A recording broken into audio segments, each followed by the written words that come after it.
오늘 주시는 하나님의 말씀입니다. 지지자는 불려 호지자요, 호지자는 불려 낙지자라는 말이 있습니다. 여러분 이 말을 이제 들어보시리라 생각하는데요.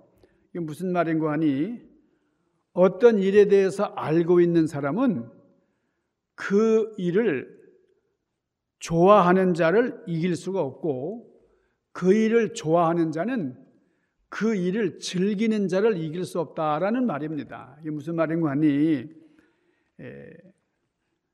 무엇을 알고 있다는 것만 갖고 최고가 아니고, 그다음에 좋아하는 것만이 최고가 아니라 즐길 수 있을 때 그게 최고의 덕이다, 이제 그런 얘기예요. 노벨상을 수상한 과학자 리처드 파인만이라고 하는 분이 있는데, 이분이 노벨상을 수상한 다음에 이런 소견을 이제 얘기를 했어요. 내가 노벨상을, 이 사람이 좀 젊은 나이에 노벨상을 받았는데, 이렇게 노벨상을 받게 된 연구를 그렇게 내가 빨리 해낼 수 있었던 비결은 내가 그걸 갖고 놀았기 때문입니다, 그랬어요. 그러니까 자기가 연구하는 그걸 가지고 아주 즐겼다는 거예요. 그걸 가지고 아주 일상화했다는. 그러니까 그러면서 나는 그 전에 이미 상을 받았습니다. 내가 좋아하는 그것을 가지고 놀았기 때문에 무엇을 발견하는 것보다 더 큰 즐거움은 없습니다, 이제 그런 말을 했어요. 여러분, 우리가 지금 사순절, 우리 기도하는 절기입니다. 우리 기도를 정말 깊이 우리 하나님께 드리는 그런 절기인데, 우리 기도도 그렇다는 거예요. 여러분, 기도 잘하는 사람보다 기도를 좋아하는 사람이 더 낫고, 기도 좋아하는 사람보다는 기도를 즐기는 사람이 더 훌륭하다 이거예요. 여러분, 우리가 기도할 때 정말 기도의 즐거움에 빠져서 하나님과 교제하는 것이 너무 기뻐서 여러분 깊은 기도의 감격에 빠질 수 있기를 바랍니다. 그러니까 기도가 무엇이다 알고 있는데 이걸로 끝나는 게 아니라 그걸 좋아해야 되고, 좋아하는 것만이 아니라 그걸 정말 즐길 수 있는. 오늘 사순절기를 지나면서 본문 말씀, 사도 바울이 우리에게 권면하는 그런 말씀인데요, 이게 바로 기도입니다. 기도. 사도 바울은 기도의 사람이었고, 우리 바울 서신서에 보면은 많은 바울의 기도문으로 채워져 있습니다. 많은 기도를 했지만 특별히 오늘 에베소 성도들을 향해서 쓴 편지, 오늘 에베소서에 보면은 바울이 간절히 기도를 하는데, 이 기도의 내용이 우리가 하는 기도와 좀 달라요. 그러니까 신약에 나오는 이 바울 서신서 앞에 보면은 거의가 다 기도입니다. 바울의 기도가 먼저 되고요. 그러니까 바울은 성도들에게 진리를 전달하기에 앞서서 하나님께 간절한 마음으로 기도를 올리고 있다는 거예요. 그러니까 가르침도 중요하고 권면이 중요하지만은 그것보다 먼저 행해야 될 것이 기도다 하는 겁니다. 가르치되 기도가 없어요. 그냥 막 권면을 하는데 기도가 없어요. 이거는 아무런 역사도 만들지 못합니다. 우리가 기도로. 제가 전에 있던 교회에서는 이제 제가 설교 준비할 때는 기도원에 가가지고 꼭 기도하도록, 거기 목회협조위원에서 아예 그냥 그렇게 제도화시켰어요. 그래서 제가 산에 올라가서 기도하면서 설교 준비하면서 그냥 깊이 이렇게 하나님과 교제하고 또 성도들을 위해서 기도하고 그렇게 하도록 했었는데, 정말 기도를 많이 하면서 설교를 준비할 때에 참 은혜가 넘칩니다. 역사가 일어나요. 여러분, 기도할 때에 하나님께서 변화시켜 주십니다. 오늘 이 바울 서신서에 나타나는 이 권면과 그 말씀을 보면은 이게 기도를 풀어 쓴 것 같아요. 기도. 그러니까 바울은 권면하기에 앞서서 그 영혼을 하나님 앞에 올려드리는 그런 습관이 있었습니다. 여러분, 기도는 영혼의 체온이다, 이제 그런 말이 있습니다. 어떤 믿음을 가졌는지를 알려면 그 사람이 어떤 기도를 하나, 그 기도 내용을 들어보면 그 사람의 믿음을 측량할 수 있다는 겁니다. 기도는 그 사람의 신앙을 보여주는 그런 간음자가 됩니다. 우리가 기도할 때 여러분 어떤 걸 기도하세요? 우리는 보통 나에게 없는 거를 기도할 때가 많잖아요. 하나님, 내가 이걸 못 가졌는데 이걸 가지게 해주세요. 이것을 이루어 주세요 하는 이런 기도를 많이 합니다. 그러니까 그 기도함으로써 그것을 얻고 싶고 그것을 받고 싶은 마음이 간절한 거죠. 그게 너무나 중요하죠. 구하라 주실 것이요. 우리 주님께서 직접 그런 말씀을 하셨는데, 자, 구원받은 사람은 하나님의 복을 많이 받은 사람이에요. 자, 그래서 에베소서 1장 3절에 보면은 너희들이 구할 것이 뭐냐? 신령한 복에 대해서. 그러니까 다른 여러 가지 구할 건 많지만 우선하여 구할 것은 신령한 복에 대해서 구하라 그랬어요. 그런데 여러분, 세상은 내가 갖지 못하는 것에 관심하게 만들고 내가 없는 것, 보이지 않는 것에 신경을 쓰게 만들어요. 그래서 다른 사람과 비교하게 만듭니다. 그래서 나에게 없는 것에 눈을 돌리게 해요. 그래서 영원한 것을 이제 바라보기보다는 일시적인 것들 가지고 우리가 관심을 합니다. 일시적인 것에 관심을 빼앗겨서 정신없이 사는 경우가 많아요. 내가 이것도 가지고 싶고 저것도 가지고 싶고 그래서 발버둥을 치게 되는데, 그런데 사도 바울의 기도는 다릅니다. 기도의 초점이 없는 것에 맞춰진 게 아니고 내가 이거 없으니까 다 달라고 이거 주시고 저것도 주시고 이런 게 아니라 나에게 있는 것을 알게 해달라고 기도하는 거예요. 하나님께서 나에게 이미 주신 그것을 발견하게 해달라고 그렇게 기도를 하고 있어요. 그러니까 사도 바울이 기도하는 것처럼 에베소 성도들이 그렇게 해달라고 그렇게 간구하고 있습니다. 성령님께서 도우심으로 그들이 영의 눈이 번쩍 트여가지고 나는 이런 달란트를 가지고 있고 하나님께서 이런 은사를 주셨구나, 이런 복을 주셨구나 하는 것을 발견하도록. 그게 뭐냐? 부르심의 소망에 대해서, 영광스러운 기업의 풍성함에 대해서 알게 되기를 원하노라. 사도 바울은 그렇게 간구하고 있습니다. 그러니까 바울이 에베소 교인들을 위해서 기도했지만 이 기도의 내용을 보면은 에베소에 살고 있는 교인들에게만 국한된 게 아니라 앞으로 오고 오는 세대 모든 믿는 사람들을 위한 기도예요. 자, 오늘 14절과 15절 말씀을 보면 이러므로 내가 하늘과 땅에 있는 모든 족속에게 이름을 주신 아버지께 무릎을 꿇고 기도하노니 그랬어요. 그러니까 사도 바울이 에베소 교회 성도들만을 위한 기도가 아니라 모든 족속을 위해서 기도한다 이렇게 말씀을 하고 있어요. 자, 오늘 여기 바울이 세 가지 특별한 기도 제목을 하나님 앞에 드리고 있는데 그 첫 번째가 뭐냐면 3장 16절에 있는 말씀이요. 성령님께서 우리 속사람을 강건하게 해주시기를 원하노라 그랬어요. 여기 속사람이 뭡니까? 속사람은 물론 겉사람의 반대입니다. 겉사람이 뭐예요? 겉사람은 우리가 육신을 말하는 겁니다. 우리의 겉사람, 속사람. 그러면 속사람은 뭐예요? 속사람은 영적인 그런 존재입니다. 그러니까 사도 바울은 우리의 겉사람이 아니라 속사람, 영적인 것을 구하는, 하나님 앞에 간절하게 영적인 교제를 이루기를 원하는 그런 바울의 기도예요. 그러니까 바울의 기도는 전적으로 하늘에 속하는 겁니다. 하나님께 속한 겁니다. 그래서 바울은 에베소 교회 성도들 그리고 오고는 족속들이 다 하나님을 더 알게 해 주시옵소서 이렇게 기도하고 있어요. 그리고 부르심의 소망과 하나님의 기업의 영광, 우리에게 베푸신 능력이 어떠한 건지를 알게 해 주시옵소서 그렇게 기도하고 있어요. 여러분, 사탄 마귀는 우리에게 뭐라고 유혹하는 거 아니?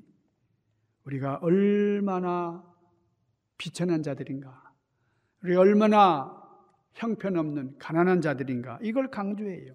그러나 사도 바울은 너희들은, 우리 그리스도인들은 주 안에서 풍성한 자다, 풍요로운 자다 이거를 말씀하고 있습니다. 여러분, 우리가 뭘 바라봐야 되겠어요? 여러분, 지난 1981년도에 뭐 오래전의 얘기입니다만은 뉴욕 타임즈에 이런 아주 희귀한 기사가 실려가지고 미국 사람들이 많이 웃었습니다. 아주 재미난 기사인데요. 제가 한번 말씀드려 볼게요. 데이지 페르난데라고 하는 여자가요, 복권을 샀습니다. 로또를 샀는데 그 신년 맞아가지고 새해에 이제 복권을 딱 샀는데 이게 당첨이 됐어요. 그러니까 그 당시에 280만 불을 받게 됐습니다. 이게 뭐 오늘날 환산해 보면 뭐 엄청난 금액이잖아요. 이 데이지라고 하는 여자가 280만 불이라고 하는 복권에 당첨됐다는 소식을 듣고서 이 데이지의 아들 친구가 있어요. 아들이 있는데 그 아들 친구가 가끔 이제 집에 놀러 오곤 했는데, 근데 그 아이 이름이 크리스토퍼입니다. 이 크리스토퍼가 이 데이지, 자기 친구 엄마를 상대로 고소를 했어요. 그 고소의 이유가 뭐냐?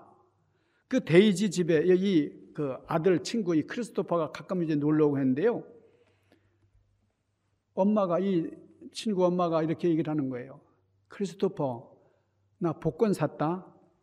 근데 복권을 샀는데 너 기도해줘. 이 복권 당첨되도록 기도해줘. 그렇게 부탁을 한 거예요. 그러니까 이 크리스토퍼가 간절히 기도했다는 거예요. 친구 엄마가 복권이 당첨되게 해달라고 간절히 기도를 했는데 진짜 당첨됐어요. 그리고 280만 불의 돈을 받게 되니까 고소를 한 겁니다. 이 친구가 고소를 했어요. 뭐라고 고소했냐면, 내가 기도했기 때문에 내 친구 엄마가 복권에 당첨됐으니 반을 나에게 줘야 돼. 나는 반을 받아야 되겠다는 거예요. 그래서 140만 불을 지불해라. 내가 기도했기 때문에 당첨됐으니까 뭐 이렇게 변호사를 통해 가지고 뉴욕 법정에다가 고소를 했어요. 그러니까 이 판사들이 전전긍긍합니다. 아니, 이거 뭐 역사 이래로 기도해가지고 복권에 당첨됐기 때문에 거기 반을 나한테 배당해달라고 하는 이런 기상천외한 역사는 지금까지 없었거든요. 그러니까 어떻게 이걸 해결해야 되나 아주 뾰족한 묘안이 떠오르지 않는 거예요. 그래서 할 수 없이 이제 대법원까지 올라갔는데 5명의 판사들이 모여가지고 상당 기간 동안 이 문제를 가지고 논의를 했습니다. 결론이 뭐냐면, 현대 법정에서는 기도에 대한 효능을 입증할 수가 없다. 그렇기 때문에 이 크리스토퍼 군이 그 친구 엄마의 그 로또가 당첨되도록 간절히 기도해가지고 그 엄마가 280만 불을 받았다고 할지라도 기도해서 그것이 당첨됐다고 하는 과학적으로 입증할 만한 증거가 없기 때문에 피고는 원고에게 돈을 배당할 책임이 없다. 이렇게 판정이 내려졌다는 거예요. 이 아들 친구의 기도 여러분 놀랍잖아요. 예? 자기가 기도해가지고 복권이 당첨됐으니까 그걸 돌려달라고 말이죠. 아주 재미있는 실화였어요. 저는 사도 바울이요 정말 구체적으로 기도를 합니다. 그 기도의 효능에 대해서 의심 없이 간구를 하는데, 하나님께서 지혜와 계시의 영을 너에게 주사 하나님을 알게 하시고 이렇게 말합니다. 그러니까 먼저 우리가 하나님에 대해서 안다고 하는 것이 너무나 중요하다는 거죠. 그러니까 이 편지를 받는 이 에베소 교회 성도들의 눈을 번쩍 뜨게 해주셔서 하나님을 알게 해주시옵소서. 그러니까 하나님을 알게 되기를 원한다고 하는 것이 이 바울의 간절한 소망이었습니다. 여러분이 하나님에 대해서 얼마나 많이 알고 있습니까? 우리가 하나님에 대해서 많이 알고 있는 것 같지만은 아주 단편적이고 부분적인 게 많아요. 뭐 인터넷을 보면은요, 어떤 연예인이 뭐 결혼을 하고, 그 결혼했다가 이혼을 하고, 뭐 어떻게 뭐 무슨 일을 하고, 여러분 손바닥 보시 여러분 많이 알아요. 뭐 우리가 인터넷을 보면서 그냥 그렇게 관심 갖는 것처럼 뭐 축구 선수 누가 뭐 했다 쳤다. 여러분 여기에 대해서 정말 우리는 한번 생각해 봐야 돼요. 우리가 하나님을 알기 위해서 얼마나 노력을 하고 있는가, 하나님에 대한 지식을 우리가 얼마나 가지고 있는가, 여기 관심이 된다는 거예요. 하나님에 대해서 많이 알면 알수록 우리의 신앙은 더 깊어질 수밖에 없다는 겁니다. 자, 사도 바울은 그의 부름의 소망이 무엇인지 알게 해 주시옵소서 이렇게 간구하고 있는데, 내가 하나님께 어떻게 해서 불리움을 받았는지, 나는 왜 하나님의 택하심을 입었는지 이거를 아는 게 중요하다는 거예요. 그리고 나를 들어 쓰시기 위해서 하나님께서 그 엄청난 대가를 치르신 그 사실을 분명히 믿고 깨닫게 하는, 그것을 사도 바울은 간구하고 있는 겁니다. 그리고 사도 바울은 그 기업의 영광의 풍성함이 무엇인지를 알게 해 주시옵소서, 이렇게 기도를 하고 있어요. 여러분, 부모가 부자면은 그 아들도 부자일 가능성이 많아요. 왜냐하면 그 상속이 바로 그 아들에게 돌아가는 것이니까요. 자, 하나님이 어떤 분이에요? 하나님이 우리의 친아버지 이상이다. 우리의 영적인 아버지시다. 그러니까 하나님이 우리의 기업이면 우리는 엄청난 부자예요. 사탄이 우리를 유혹하는 것처럼 우리를 넘어뜨리려고 이렇게 너희들은 가난뱅이고 너희들은 뭐 천한 것이고 이런 게 아니에요. 하나님의 자녀들의 그 영광, 우리가 하나님의 아들로서 하나님의 딸로서 상속 재산이 너무 많아요. 그 질과 양에 대해서 깨달아라 이에요. 그리고 그 영광에 대해서 너희들이 얼마나 놀라운지를 확신하라는 거예요. 여러분, 온 우주가 하나님 아버지의 것인데 말이죠. 장차올 이런 사실을 현재 우리가 어렵고 힘들지만 이걸 내 것으로 알고 기뻐하라는 거예요. 그 기업의 영광의 풍성함을 깨달아라, 그 말이에요. 또한 사도 바울은 우리에게 베푸신 능력의 지극히 크심이 어떠한 것을 너희가 알기를 원한다, 이렇게 말씀을 했습니다. 우리에게 일어날 구원이라는 거, 우리의 이미 일어난 구원은 사람의 능력으로는 측량하기도 어려운 거예요. 여러분, 사탄의 권세에서 하나님의 그 빛의 자녀로 우리가 완전히 변화가 됐는데, 여러분, 이런 역사를 이루는 것은 도무지 할 수가 없어요. 사람으로서는 할 수가 없는 일이에요. 오늘날 우리 한국에 보면은 그 탈북민들이 참 많아졌잖아요. 그러니까 이북에서 참 목숨을 걸고 이제 남한으로 넘어오는데, 그거는 굉장히 어려운 일이긴 하지만 불가능한 일은 아닙니다. 많은 사람들도 넘어오고 왔고 넘어오고 있고 그래요. 그렇지만은 사탄의 권세에 빠진 사람이 돌아온다는 건 거의 불가능한 일이에요. 그런데 우리 주님의 그 피의 공로로 우리를 건지셨다고 하는, 이게 얼마나 놀라운 사실이냐, 이걸 너희들이 깨닫게 되기를 원한다. 사도 바울은 그렇게 간절히 소망하는 겁니다. 여러분, 기도를 하실 때에 어떤 마음으로 하십니까? 하나님 앞에 간구할 때 어떤 마음으로? 하나님께서는 우리의 소원을 다 아시고 들어주는 분이시기 때문에 어떤 기도를 들어주실까에 대한 대답은 내가 하는 게 아니죠. 하나님이 하는 것이기 때문에 우리는 그냥 기도하는 사람이 돼요. 기도하는 겁니다. 그렇기 때문에 내가 사랑하는 내 남편이나 내 아내나 내 형제나 친구에게 해줄 수 있는 가장 큰 선물이 뭐냐 그러면, 여러분, 우리가 물론 선물을 해줄 수 있습니다. 뭐 가장 값비싼 뭐 다이아몬드도 해줄 수가 있고 그렇지만은 더 좋은 게 뭐냐, 더 귀한 게 뭐냐, 그를 위해서 기도해 주는 거예요. 기도해 주는. 여러분, 이제 가끔 이렇게 여러분이 이제 다니면서 보면은 기도하는 손, 그 유명한 걸작품을 우리가 자주 보게 되는데요. 여러분이 기도하는 손이 어떻게 해서 그려졌는가에 대해서 그 내막을 알게 되면 참 은혜가 돼요. 가슴이 뭉클해져요. 저 시골에 두 친구가, 아주 우정이 깊은 두 친구가 살았는데, 이 둘이서 미술 공부를 하려고 파리로 갔습니다. 무작정 파리로 갔어요. 그러니까 미술 공부한다는 게 이게 얼마나 어려운 일이에요. 우선 학비가 비싸고, 그것도 미술 도구, 그 소도구들이 그게 비싸잖아요. 그러니까 둘이 함께 공부할 수 있는 형편이 못 되니까, 그래서 한 친구가 양보를 합니다. 네가 공부를 열심히 해. 그동안에 나는 너 뒤를 봐주겠다 그랬어요. 그래가지고 네가 성공한 다음에 나를 네가 도와라. 그래가지고 이 친구가 취직을 했습니다. 그러면서 열심히 이제 한 친구는 공부를 하고 한 친구는 열심히 돈을 벌면서 이 친구의 학비라든지 미술을 할 수 있는 그런 여러 가지 상황과 환경을 이제 만들어주고 그랬는데, 이 한 친구가 열심히 공부하는 동안에 이 친구가 노동판에 가가지고 일하고 식당에 들어가가지고 청소하고 뭐 아주 막일을 하면서 뒷바라지를 잘 해줬어요. 그러니까 이 친구가 아주 좋은 성적으로 좀 훌륭한 미술가가 됐습니다.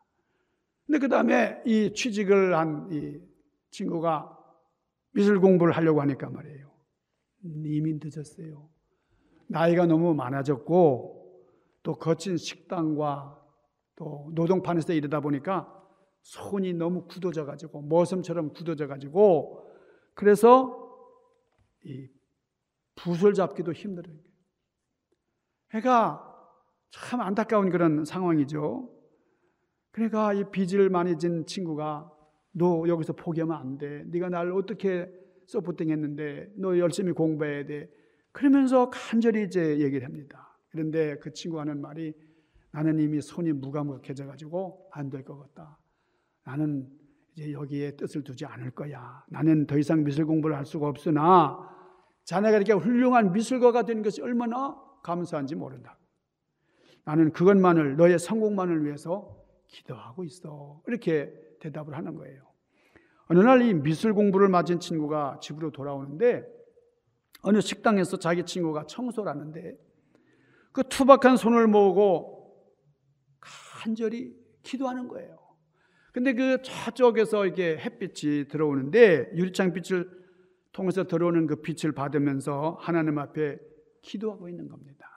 그러니까 기도하는 내용을 이제 우연히 이렇게 듣게 됐는데 하나님, 저는 손이 이렇게 굳어지고 무감각해져서 이제 더 이상 미술 공부를 할 수가 없지만은 저 대신 제 친구를 들어주시고 제 친구가 제 목까지 할 수 있도록 성공적인 그런 미술가가 되도록 하나님 역사하여 주옵소서. 간절히 기도하는 거예요. 그러니까 자기를 위해서 이렇게 간절히 기도하는 그 소원을 들은 이 친구 마음이 얼마나 뭉클뭉클 먹먹해진지 말이죠. 그래서 이 감동을 하고 내가 이 친구를 위해서 작품을 하나 남겨야 되겠다. 그래서 간절한 마음으로 그림을 이제 그렸는데 그것이 오늘까지 전해오는 아주 걸작품, 기도하는 손이 된 거예요. 내가 사랑하는 친구에게 빚진 자라고 하는 것. 내가 물질적으로 진 빚만이 아니라 정신적으로 서포팅을 받고 영적으로 깊은 이 친구의 기도를 통해서 내가 이렇게 미술적으로 성공하게 됐다고 하는 이 사실을 알리기 위해서 간절한 마음으로 그렇게 작품을 많이 남겼고 하나님 앞에 영광 돌리는 삶을 살았다는 거예요. 여러분, 사랑의 기도는 힘이 있는 겁니다.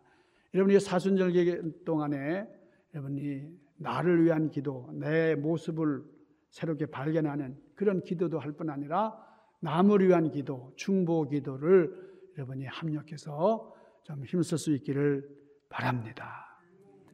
바울의 기도는 우리의 기도와 달라요. 정말 이것도 주시고 저것도 주시고 막 달라고만 요구하는 것이 아닌 영원한 것들, 하나님 나라에 관한 것들, 우리에게 베푸신 은혜와 앞으로 베푸실 것들에 대해서 알게 해 주시옵소서, 깨달음을 주시옵소서 이렇게 간절히 기도하고 있어요. 여러분, 하나님께서 우리를 창세전에 이미 택하시고 신령한 복, 그것을 허락하셨는데 이것을 깨닫게 되게 해달라고, 이것을 알게 해달라고 그렇게 기도하시기를 바랍니다. 하나님을 알게 해주시고 우리가 얼마나 사랑을 많이 받은 자인지, 얼마나 큰 능력으로 보호하심을 받고 있는지를 깨닫게 해달라고 여러분 기도하시기를 바랍니다. 여러분, 그래서 이 사순절이 정말 우리 영적으로 정말 깊이가 있고 하나님과 정말 즐거움으로 교제하는 그런 영적으로 아름다운 그런 역사를 이루는 절기가 되기를 주님의 이름으로 간절히 축원합니다. 기도하십시다. 걸어가신 아버지, 신령하신 주님을 찬양합니다. 사랑하는 권속들, 이 세상에 속하여 사는 동안에 여러 가지 풍파와 어려움이 많지만 저 열려진 하늘나라를 바라보면서 하나님께서 허락하신 모든 축복된 영적인 것들을 기리면서 찬양하며 영광을 돌리는 사랑 우리의 권속들을 기억하여 주시고 영적으로나 육적으로나 조금 더 곤비하지 않고 정말 독수리가 날아오르면서 날개짓 하듯이 승리하는 제도 삶이 되도록 인도하여 주시옵소서.